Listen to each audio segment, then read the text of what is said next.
Hello students, my name is Anushka Tiwari and I am from resonance PCP division.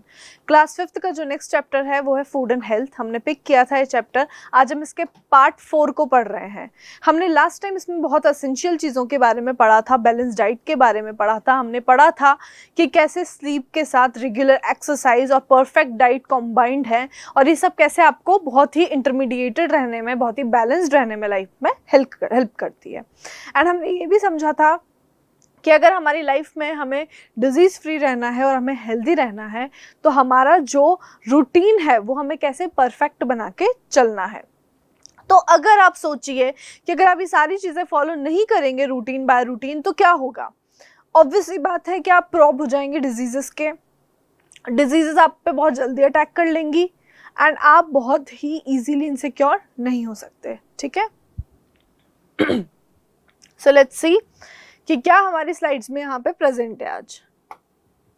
Okay, so food and nutrient हमने complete कर लिया था, next health हमने complete कर लिया था, बैलेंस डाइट भी हमारा कंप्लीट था and also exercise and sleep भी कंप्लीट था। आज जो हम नेक्स्ट टॉपिक पढ़ने जा रहे हैं वो क्या है स्टूडेंट्स, हमारा डिजीज वाला टॉपिक।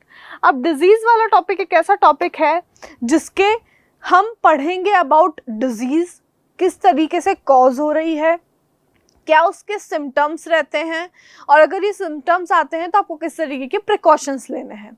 सी, डिजीजेस हर एक ऐसी नहीं होती कि इजीली प्रिकॉशन से क्योर हो जाएं, but on the other hand कुछ ऐसी डिजीज भी होती है कि अगर आप कुछ सम प्रिकॉटिव मेजर्स रखेंगे वहाँ पे या वहाँ पे आप बहुत ही सावधान होकर काम करेंगे तो वो डिजीजेस आपका ज़्यादा नुकसान नहीं करेंगी। सो इसी तरीके की कुछ डिजीजेस हैं जिनके बारे में आज हम इस सेक्शन में पढ़ने वाले हैं। ठीक है स्टूडेंट्स, आप अटेंटिवली इसको समझेंगे, टाइप्स को आप डिवाइड कर लेंगे, फ्लो चार्ट वे में आप बनाना चाहें तो आप वो भी बना सकते हैं। तो आज फूड एंड हेल्थ में बहुत ही इंपॉर्टेंट टॉपिक जो हम पढ़ने जा रहे हैं वो है डिजीजेस। समझ लीजिए कि कोर है इस चैप्टर का। इस चैप्टर में डिजीजेस से रिलेटेड काफ़ी क्वेश्चंस फॉर्म होते हैं। किस तरीके से डिजीज़ हो रही है, कौन उसे स्प्रेड कर रहा है, उसका कॉजेटिव ऑर्गेनिज्म कौन है और अफेक्ट होने के बाद कोई भी ह्यूमन बीइंग को किस तरीके के सिम्टम्स वहाँ से आ रहे हैं। ठीक है, so let's see on the next slide. Okay, so diseases. A disease is an interruption in the normal functioning of the body due to a specific cause. Interruption यानी कि क्या है स्टूडेंट्स, एक तरीके से बैरियर है। आपकी जो नॉर्मल लाइफस्टाइल चल रही है, आपकी जो नॉर्मल लाइफ चल रही है उसमें क्या एक तरीके का बैरियर है डिजीज होना।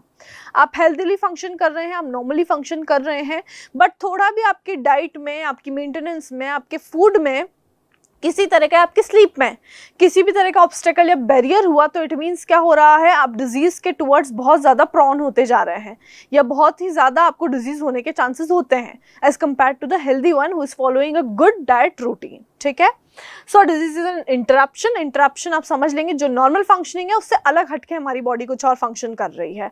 हटके यानी कि बहुत अच्छा कुछ नहीं, कुछ ऐसा जो हमारे डेली वर्क को अफेक्ट करता है। In general, diseases are broadly classified into two types. They are communicable and non-communicable. Diseases किस तरीके की होती है स्टूडेंट्स? communicable होती है, जो communication के basis पे spread हो रही है, यानी कि किसी के contact में directly और indirectly। और नॉन कम्युनिकेबल, जो ऐसी जो बिना किसी कम्युनिकेशन के स्प्रेड हो रही है। डिजीजेस के बहुत ही दो टाइप हैं, इंपॉर्टेंट टाइप हैं और ऐसे टाइप हैं जिससे आपको आइडेंटिफाई करने में पता चलेगा कि कौन सी डिजीज इन्फेक्शियस है और कौन सी नॉन इन्फेक्शियस होती है। जहाँ पे हमें बोला जाता है टू मेक प्रिवेंटिव या बहुत ही क्योरेबल रहना है किसी पर्सन से तो वहाँ रहना है, जहाँ नहीं रहना तो don't make them feel any kind of inferior from your self. जैसे अभी कोविड आया था, कोविड में बिल्कुल भी कंटिन्यूसली सभी ने सैनिटाइज करके रखा था खुद को, जस्ट बिकॉज वो एक स्प्रेडेड डिजीज का फॉर्म थी। वहाँ पे इन्फेक्शन पॉजिटिव एजेंट्स हो रहे थे एंड उसका सीवियर इतना इम्पैक्ट पड़ा था कि आपका काफ़ी टाइम वेस्ट भी हुआ था। सो ऐसी डिजीज को आपको किस कैटेगरी में रखना है आप यहाँ पे आइडेंटिफाई करेंगे उसे। So first type of diseases are communicable diseases. Communicable diseases are the diseases that are caused by infectious agents. Important thing है यहाँ पे नोट करने की कि infectious agents यहाँ पे present होते हैं जिसके कारण ये diseases spread होती है। ठीक है, ये फैलती हैं किसी भी agent के थ्रू। जैसे मैं normal person हूँ and एक infected person है, तो उस इन्फेक्टेड से मुझ तक आने के लिए कुछ certain vector, certain agents required हैं जो उस तक मुझे डिजीज लेकर आएंगे। दैट्स वाई मुझे उससे डिस्टेंस मेंटेन करने की ज़रूरत है ताकि वो एजेंट्स मुझे बहुत ही ईजिली टच ना कर सकें। सो ये बैरियर्स होते हैं जिस कारण हम इन्फेक्शियस पीपल से दूर रहते हैं। ये बैरियर सबसे पहले होता है कि हम बहुत ही सैनिटाइज्ड रखें खुद को और एक मेंटेन करके रखें डिस्टेंस इन्फेक्शियस पर्सन से। आपको उन्हें इन्फीरियरिटी फील करवा के ये चीज़ नहीं करनी है, आपको अपनी सावधानी रख के उनसे डिस्टेंस मेंटेन करना है। So and can be transmitted from an infected person to the other people. As I said, infected से normal people पे जाएगी, animals और other source in the environment. अच्छा, ऐसा ज़रूरी नहीं होता है स्टूडेंट्स कि आप ह्यूमन्स ही इससे अफेक्ट हो रहे हैं।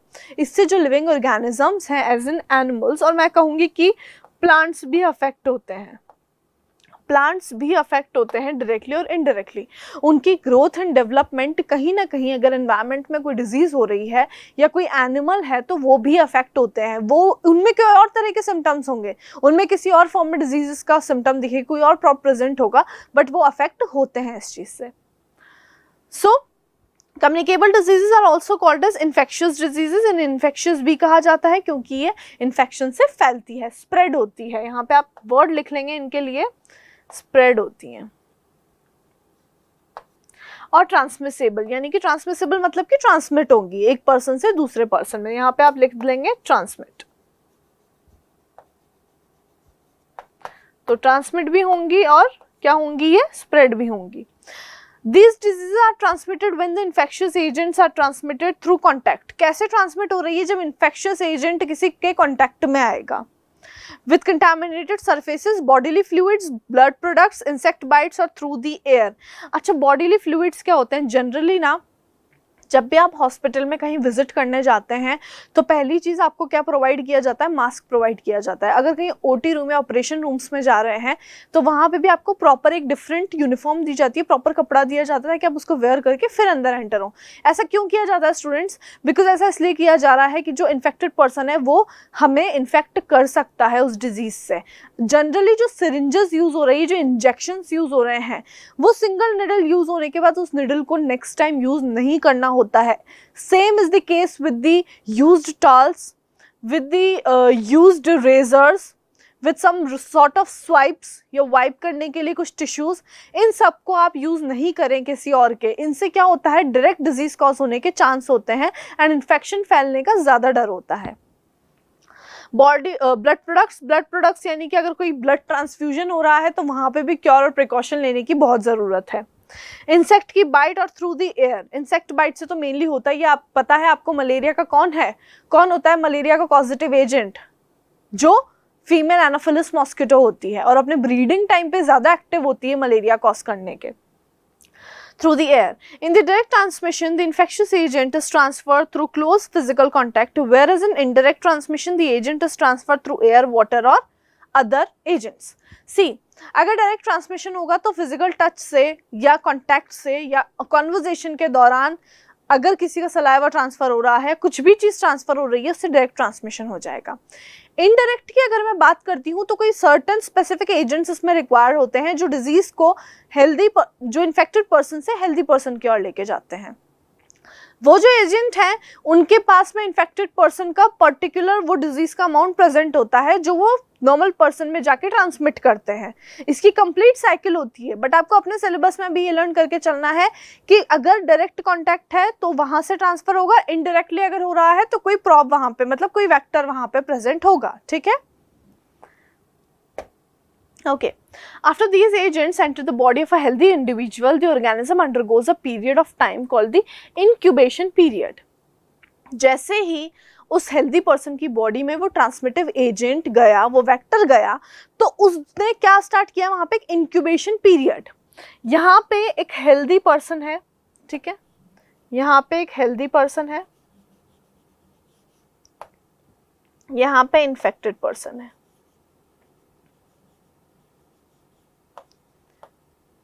पहुंचाने वाला कौन है डिजीज को? एजेंट।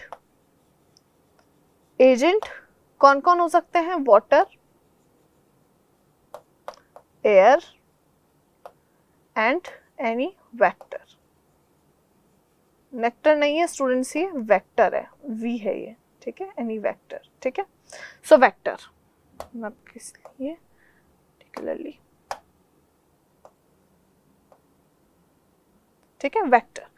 तो ट्रांसमिट हो रही है इन्फेक्टेड से किसको, हेल्दी पर्सन को। अब एक चीज याद रखना, इन्फेक्टेड से एजेंट के थ्रू हेल्दी में गया, जैसे ही उसने अपने अंदर के जो भी पॉजिटिव ऑर्गेनिजम्स थे, जो भी माइक्रोब्स उसे ट्रांसफर करने थे, वो उसने कर दिए हैं हेल्दी पर्सन को। हेल्दी पर्सन का अब इंक्यूबेशन पीरियड स्टार्ट हो चुका है। अब वो एजेंट ने जो ट्रांसफर किया वो धीरे धीरे धीरे धीरे अपनी क्या करेगा, कह सकते हैं कलर्स दिखाने स्टार्ट करेगा उसकी बॉडी में। एंड वो उसका इंक्यूबेशन पीरियड है जहां पे वो अपने स्प्रेड करेगा germs inside the healthy persons body. तो वहां पे अभी पर्टिकुलर कुछ नहीं हो रहा है उस पर्सन को, मुझे अभी नॉर्मल हूं, मैं लग रहा है नॉर्मल हूं मैं, मुझे एक मस्किटो ने बाइट किया, उसने मेरे अंदर अभी छोड़ दिया है, कुछ भी सलाइवा छोड़ा है, कुछ भी रिलीज किया है, उसके अंदर जर्म्स प्रेजेंट थे मलेरिया के, उसने मेरे अंदर ड्रॉप कर दिए हैं। अभी इंक्यूबेशन पीरियड स्टार्ट हो चुका है। इंक्यूबेशन पीरियड के दौरान क्या होगा, मुझे कुछ भी पता नहीं चल रहा, ये पीरियड ऐसा है जब मैं अनअवेयर हूं डिजीज से। इंक्यूबेशन पीरियड जैसे ही खत्म होगा तब इस डिजीज के सिम्टम मेरी बॉडी में दिखने स्टार्ट होंगे, क्योंकि अब उसका सेकेंडरी इफेक्ट शुरू हो चुका है। वहां पे मैं कंप्लीटली डिजीज्ड हो चुकी हूँ, मेरे अंदर की इम्यूनिटी दौड़ भाग करके लड़ाई करके थक चुकी है, पूरे जर्म्स मेरी बॉडी के अंदर फैल चुके हैं, जो भी एजेंट था उसने अपना काम कर दिया है और परफेक्टली मैं इन्फेक्टेड हो चुकी हूँ अब। तो अब सिम्टम्स आने शुरू हो गए हैं धीरे धीरे, ठीक है। सो क्या है यहाँ पे, one example of this is malaria which occurs mostly during the breeding season of the female mosquito, female Anopheles के थ्रू यहाँ पे स्प्रेड होता है। The symptoms of communicable diseases are fever, diarrhoea, headache, muscle एक, fatigue, nausea, इस तरह के symptoms होते हैं। अगर कोई इन्फेक्टेड पर्सन ट्रांसफर कर रहा है जर्म्स अपने हेल्दी को, तो healthy person after incubation period of that particular bacteria और वायरस ये सारे सिम्टम्स शो करेगा। So incubation period, once this period is over, the symptoms of the disease begin to appear. जैसे incubation period खत्म है, जैसे spread होना शुरू हो चुका है वहाँ पे, तो अब कौन सा पीरियड खत्म हो चुका है, incubation वाला, अब वो इंसान diseased हो जाएगा, infected हो जाएगा। Most communicable diseases are acute disease where the disease and symptoms appear over a short time. Acute disease भी एक ऐसे disease का example है जहाँ पे symptoms जो होते हैं बहुत ही short span of time के लिए होते हैं। ये सारे symptoms जैसे कि fever, diarrhea, fatigue, headache, nausea, इन सबको क्या है, अगर हमने मेडिसिन प्रोवाइड करी इसके लिए तो हम बहुत ही जल्दी इससे बेयर हो जाएंगे, यहाँ पे हम फ्री हो जाएंगे डिजीज से, या हम कह सकते हैं कि हम हेल्दी दोबारा हो सकते हैं ईजी लेवल पे, बहुत ज़्यादा कुछ नहीं करना। These are not considered severe as the treatment of these diseases are available. Severity हम कह सकते हैं इन्फेक्शन की जो लॉन्जिटिविटी है वो बहुत ज़्यादा नहीं होती, जो पर्सन है उसके चांसेस कम होते हैं as compare to the other ones, and वो क्या होता है कुछ टाइम में क्योर भी हो सकती है, क्योंकि इस तरह के डिजीजेस के सिम्टम्स के जो भी ट्रीटमेंट हैं वो अवेलेबल होते हैं हमारे पास में, तो ये इजीली क्योर हो जाती हैं। एक्यूट इसलिए बोला है क्योंकि कुछ टाइम के लिए प्रेजेंट है वो डिजीजेस, तो also these are considered as the acute ones. Okay, HIV, hepatitis A, B and C, hepatitis के जो 3 टाइप्स हैं, measles, salmonella, influenza, ebola, corona, बहुत ही बड़ा भारी भरकम वर्ड्स आ चुके हैं, एबोला एंड कोरोना। किसी ज़माने में टेरर था इनका, कोविड का तो अब तक भी इम्पैक्ट है, after effect, post disease effect. तो ये जो वायरसेस हैं, ये ऐसे वायरसेस थे जो ट्रांसफ्यूज हो गए, हमने उसका ट्रीटमेंट किया, हम क्योर भी हुए, बट अभी भी हमें और अवेयर रहने की ज़रूरत है इनसे, क्योंकि ऐसा नहीं है कि हेल्दीली हम सर्वाइव कर जाएंगे, हमारी बॉडी में अगर हमने प्रॉपर बैलेंस नहीं किया न्यूट्रिएंट का तो वापस से हम अफेक्ट होने के हमारे अंदर चांसेस होते हैं। तो ebola, corona, TB, tuberculosis, mumps are some of the examples. Even जो टीबी है, अगर इसकी बात करूँ, ट्यूबरकुलोसिस का जो ट्रीटमेंट है वो बहुत लॉन्ग टाइम तक चलता है, इंसान इन्फेक्ट तो हो जाएगा, ट्रीटमेंट भी समहाउ प्रेजेंट है अब, बट जो इसका ट्रीटमेंट पीरियड है बहुत ही लॉन्ग ड्यूरेशन ऑफ टाइम का होता है। तो I think precaution is better than cure. हम उस समस्या में पड़े इससे पहले ही हम वहाँ पे एक सही प्रिकॉशन ले लें अपना, और हम परफेक्ट तरीके से वहाँ पे अपनी लाइफस्टाइल को मेंटेन करके रखें, क्योंकि क्या चाहिए, जितनी हम भागदौड़ डेली बेसिस पे कर रहे हैं उससे कुछ समय निकाल के हमें अपना काम करना है, हमें अपनी हेल्थ पे ध्यान देना है, इसको भी तो हम एक रूटीन का पार्ट बना सकते हैं ताकि हमें ये सारी चीज़ों पर आफ्टर इफेक्ट ना हो। Okay, so what is there in next slide. Okay, non communicable diseases, जो सेकेंड टाइप की डिजीज़ है वो है नॉन कम्युनिकेबल। कम्युनिकेबल मीन्स जो कम्युनिकेशन के बेसिस पे वहाँ स्प्रेड हो रही थी, बट बात करें नॉन कम्युनिकेबल की तो ये ऐसी टाइप की डिजीजेस हैं जो स्प्रेड नहीं हो रही है कम्युनिकेशन के थ्रू। यहाँ दिमाग से इस चीज़ का एक मिथ निकाल देना कि कम्युनिकेशन से स्प्रेड होगी, नहीं होगी। Don't make any patient or sufferer feel like that you are a sufferer and you are a victim of that disease. तो हमें पता होना चाहिए कि कौन सी कम्युनिकेशन से पास आउट हो रही है और कौन सी नहीं हो रही है। The diseases which cannot spread, mark that, from person to person are known as non-communicable or non-infectious diseases. ना तो communication से spread होगी, ना किसी infection से spread होगी. If it remain confined to the diseased person and do not infect others, diseased person तक ही सीमित होकर रह जाती है, दूसरे को या किसी healthy person को infect नहीं करेगी. Most non-communicable diseases are caused due to an unhealthy diet and lifestyle. सबसे important part जो मैंने अभी आपको बताया, इस पर एक छोटा सा लेक्चर दिया, अपनी लाइफस्टाइल को बैलेंस करके चलो, अपने डाइट में हेल्दी चीज़ें शामिल करो. सबसे पहला इन चीज़ों का जो अकरेंस होता है ना, ओरिजिन ऑफ अकरेंस, वो यही होता है कि आपकी लाइफस्टाइल मेंटेन्ड नहीं है. Okay, however, other causes like mutation, heredity and environmental changes might also trigger some non-communicable diseases. Mutations, आपके जीन्स में अगर कोई DNA में कोई mutations आ गए हैं, किसी टाइप के फ्रेम शिफ्ट म्यूटेशन है या डिलीशन है या एडिशन है किसी क्रोमोसोम नंबर का, तो यहाँ पे डिजीज होने के चांसेस होते हैं. ये जेनेटिकली होता है, इनहेरिटेड होता है, ठीक है.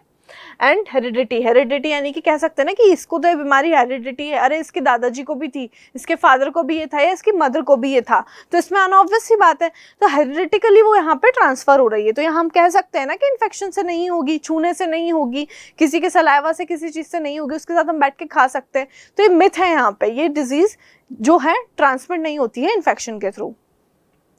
Okay, might also trigger some non-communicable. Non-communicable, unlike communicable, are not seasonal and might occur at any time of the year. ये जो disease है वो seasonal नहीं होती. जैसे कि हमने कहा कि बारिश में मच्छरों को अपने आसपास के एरिया में डिपॉजिट नहीं होने देना क्योंकि उससे डिजीज़ फैलने के चांसेस हैं, बट एक पर्टिकुलर सीजन के लिए, रेनी सीजन में ऐसा नहीं करना. अगर हम बात करें नॉन कम्युनिकेबल डिजीजेस की, तो इनका ऐसा कोई चांस नहीं है. ये ईजिली यहाँ पे क्योर नहीं होती हैं और ये सीजन का वेट नहीं करती. अगर कोई डिजीज होनी है तो वो किसी भी सीजन में अपने सिम्टम्स दिखा देगी in terms of non communicable ones. Diseases like cancer and diabetes might even be hereditary, which are inherited from parents to the offspring. Somehow ये क्या होती हैं, hereditary बोला गया है इन्हें, क्योंकि generally कुछ ऐसे symptoms, कोई ऐसे oncogenes, carcinogens present हैं जो transmit हुए हैं, या कुछ ऐसे हैं carcinogens या oncogenes जो आपकी during the lifestyle trigger हुए हैं आपकी unhealthy lifestyle की वजह से. These diseases are also more chronic as the symptoms appear gradually and thus are difficult to diagnose. Chronic, acute के बाद एक और word यहाँ पे non-communicable के अंदर हमने पढ़ा है chronic. मतलब क्या है इसका, जिसके सिम्टम बहुत ही ग्रेजुअल हैं, बहुत टाइम लेते हैं और इजीली इनका क्योर यहाँ पे हमारे पास में प्रेजेंट नहीं होता है. Okay, Most of the non-communicable diseases cause severe and long-lasting health effect on the patients. बहुत ही एक लंबा इफेक्ट देके जाती है. जो कैंसर होता है, कैंसर के जो पेशेंट्स होते हैं, पहले उनके पूरे जो सिम्टम्स है वो दिखेंगे बॉडी के, बॉडी बहुत ही लीन कंडीशन में चली जाएगी, हेयर फॉल काफ़ी होगा, स्किन बहुत ही चेंज हो जाएगी. और बात करें ट्रीटमेंट के दौरान तो बहुत ही सीवियर है, उस ट्रीटमेंट को लेना ही बहुत ज़्यादा क्रिटिकल हो जाता है. एंड पोस्ट सिम्टम की अगर मैं बात करूँ तो पोस्ट सिम्टम ऐसा होगा कि वहाँ पे वो जो ट्रीटमेंट चला उसके भी आफ्टर इफेक्ट्स देखने को मिलेंगे. सो एक लॉन्ग लास्टिंग टर्म यहाँ पे चल रहा है, लॉन्ग लास्टिंग पीरियड कंटिन्यू है, जहाँ पे पेशेंट के साथ बहुत ही पूरी फैमिली को एक पेशेंस मेंटेन करके चलना होता है. तो ये डिजीज किस तरह की मानी गई है, chronic kind of. Okay, some chronic non-communicable diseases might even have periods of temporary relapse where the diseases disappear for a short period of time regularly only to reappear again. Cancer हुआ किसी को, suppose उस particular person का वो part जो है वो remove हो गया. अगर हम बात करें किसी सॉर्ट ऑफ टिश्यू में हुआ है, या ब्रेस्ट कैंसर हुआ है, या कुछ ऐसा कैंसर हुआ है जहाँ से यूट्रस है सपोज, वो निकाल के रिमूव कर दिया, कुछ टाइम के लिए तो वो सप्रेस हो गया, बट एक टाइम बाद वो रीअपियर हो जाता है. यानी कि क्रॉनिकली ये नॉन कम्युनिकेबल डिजीजेज ऐसी हैं जो कुछ टाइम के लिए अगर सप्रेस हुई हैं तो इसीलिए हुई है क्योंकि उन्हें आगे वापस आना है. तो ये इनका बहुत ही ज़्यादा डेंजरस ड्यूरेशन होता है. Non-communicable are also found to be more severe, responsible for about 70% of all deaths worldwide.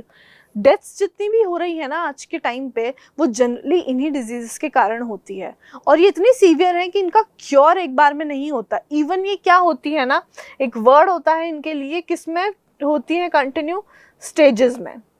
Stages के अंदर ये डिजीजेस कंटिन्यू रहती हैं.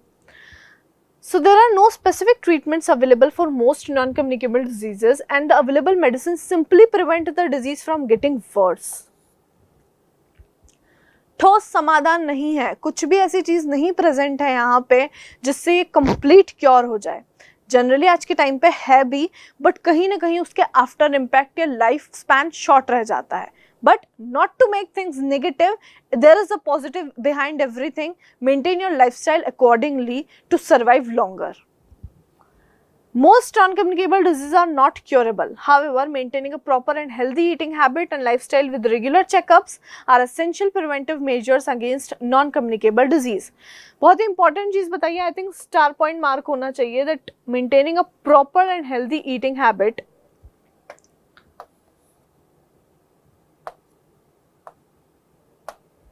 okay. Maintaining a proper and healthy eating habit and lifestyle with regular checkup are essential preventive measures. यहाँ पे एक चीज़ और करना चाहूँगी add on,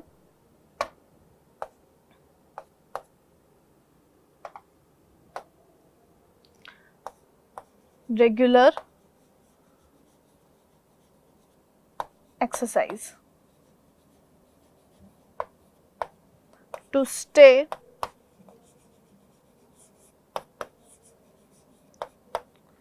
fit and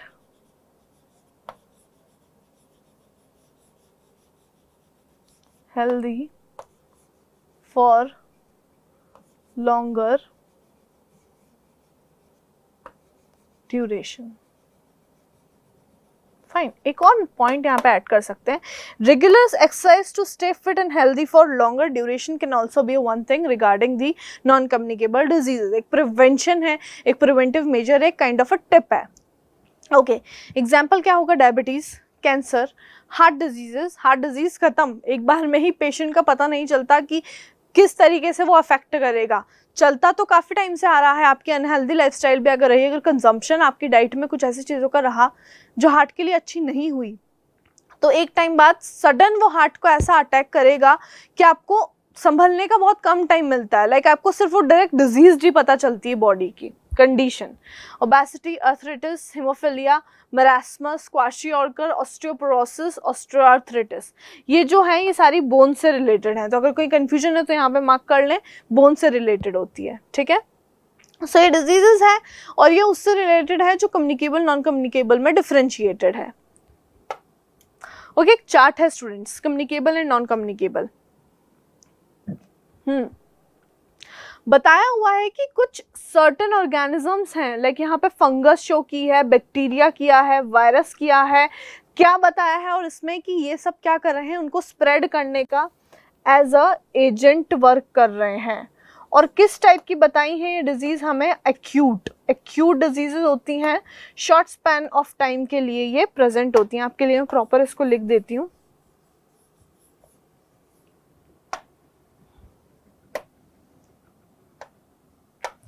okay, certain agents यहाँ पे हैं, वो एजेंट्स क्या कर रहे हैं, ये जो एक्यूट डिजीज है, एक्यूट डिजीज जनरली इन्हें कहा है क्योंकि शॉर्ट स्पैन ऑफ टाइम के लिए होती हैं, तो इनको स्प्रेड कर रहे हैं। यहाँ पे क्या है, ये do not require any agent, do not require any agent, खुद ही इतनी सेल्फ सफिशिएंट, हम कह सकते हैं एक्सट्रीम डेंजरस है। Require any agent, or we can say they're considered as chronic diseases। ठीक है, तो स्टूडेंट्स ये दोनों डिजीजेस का एक बेसिस है कि कम्युनिकेशन के थ्रू हो रही है, इनको कहा गया है, कैसी है ये, इन्फेक्शियस और ट्रांसमिसिबल।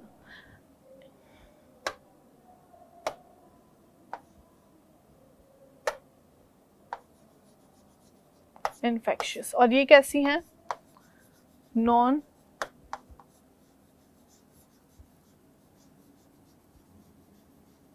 इन्फेक्शियस। ठीक है, these are the basis of these diseases, किस तरीके से ये स्प्रेड होती हैं। तो डिजीजेस अगर है यहाँ पे,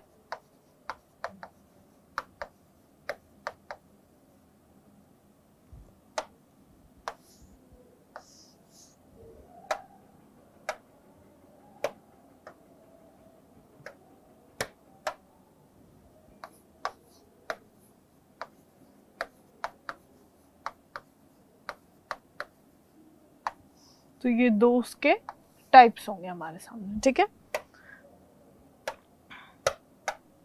ओके, सो डिजीजेस दो type, infectious and non infectious. Infectious में बात करें तो communicable one, and non infectious consist of non communicable ones. कैसे होते हैं, इसमें एजेंट की रिक्वायरमेंट होती है, इसके अंदर कोई एजेंट्स की रिक्वायरमेंट नहीं है। अनदर नेम हो सकता है यहाँ पे एक्यूट हो या शॉर्टर टाइम के लिए हो, क्रॉनिक हो यानी कि लॉन्ग लास्टिंग टाइम ड्यूरेशन रहता है, और कभी कभी किसी केसेस में अल्टीमेटली डेथ भी इसका रिजल्ट होता है, ठीक है। सो heading towards the last slide of this topic. Okay, acute and chronic, थोड़ा सा बोल्ड डिटेल स्टडी कर रहे हैं एक्यूट एंड क्रॉनिक की, बेस्ड ऑन द ड्यूरेशन यानी कि कितने टाइम स्पैन के लिए यहाँ पे वो हो रही है, ठीक है। तो यहाँ मैं लिख देती हूँ टाइम, कितने टाइम स्पैन के लिए वो कॉज हो रही है। So infection disease are classified into two types, these are as follows. acute disease, these diseases that last for only short periods and are severe are known as acute diseases. severe है, obvious सी बात है कि कोई disease है तो आपको इस तरीके से तो नहीं होगी कि कम हार्म पहुंचाएगी, ज्यादा हार्म पहुंचाएगी, बट सीवियर है, but short span of time के लिए है। The diseases do not cause long-term harmful effect on human health and patients recover completely after the cure. अगर प्रॉपर क्योर लिया जाए, प्रॉपर मेडिसिनल ट्रीटमेंट लिया जाए या प्रॉपर ट्रीटमेंट फॉलो किया जाए तो ये डिजीजेस कम्प्लीटली क्योर हो जाती है और पेशेंट अपनी अर्लियर कंडीशन में वापस हेल्दी लाइफस्टाइल जीता है उसमें। Cold, cough, cholera, typhoid, asthma, dysentery, bronchitis, sore throat, ये सारे एग्जाम्पल्स क्या हैं? अच्छा, ये तो बहुत ही कॉमन टाइप के एग्जाम्पल्स हैं जो हम सभी को पता है कि अगर इस तरीके का कुछ हो रहा है तो बहुत ही स्मॉल स्पैन ऑफ टाइम में, शॉर्ट स्पैन ऑफ टाइम में कंप्लीट हो जाएगा, क्योर हो जाएगा। बात करते हैं क्रॉनिक वंस की, जो नॉन कम्युनिकेबल का पार्ट था, जो लॉन्गर पीरियड ऑफ टाइम के लिए रहती है, इनको क्रॉनिक डिजीजेस बोलते हैं, यानी कि लंबे समय तक चलेंगी, इनका ट्रीटमेंट, इनका आफ्टर इफेक्ट भी बहुत ही लॉन्ग टाइम तक हिट करेगा। These diseases are also caused in the course of time and have long-term effect on people's health. किसी भी इंसान की हेल्थ पे बहुत ही लॉन्ग लास्टिंग इफेक्ट ये करती हैं, लॉन्ग लास्टिंग इफेक्ट करती हैं, ठीक है। These are considered as chronic. Example है TB, arthritis, diabetes, cardiovascular disease, elephantiasis and cancer. बहुत ही ज़्यादा स्प्रेडेड डिजीज है कैंसर। कैंसर के बहुत ही बेसिक रीजंस होते हैं होने के भी। सबसे इंपॉर्टेंट और प्राइम रीजन तो आपका अनहेल्दी लाइफस्टाइल है, उससे भी वर्स्ट होता है अनहेल्दी खाना खाना। जिस भी तरह का खाना आप कंज्यूम कर रहे हैं, मेक श्योर कि उसके अंदर प्रेजेंस किन चीज़ों की है। कुछ ऐसा फैट या कोई ऐसा पर्टिकुलर ऑयल प्रेजेंट ना हो जो आपको इनडायरेक्टली और डायरेक्टली हेल्थ को अफेक्ट कर रहा है। और सबसे पहले इम्पैक्ट आएगा हार्ट पे, और एक्सट्रीम अगर चीज़ें चली गई तो आप सेल्स डेवलप होने लगेंगी, कार्सिनोजेंस काइंड ऑफ। और अगर आप पर्टिकुलर एक तरह की डाइट बार बार फॉलो कर रहे हैं जिसमें आपने अनहेल्दी को ही ग्राफ ऊपर रखा हुआ है, तो आप बहुत ज़्यादा प्रॉब हो जाएंगे इन सारी डिजीजेस के। सो आई होप स्टूडेंट्स आपको क्लियर हुआ होगा कि डिजीजेस का कॉज क्या है, कहाँ से स्प्रेड हो रही है, कैसे इनके अफेक्ट होते हैं, कौन सी स्मॉल टाइम के लिए है, which one is for longer time. अगर आपको कुछ समझ नहीं आया तो let us know in the comment section. We will see you soon. Thank you so much.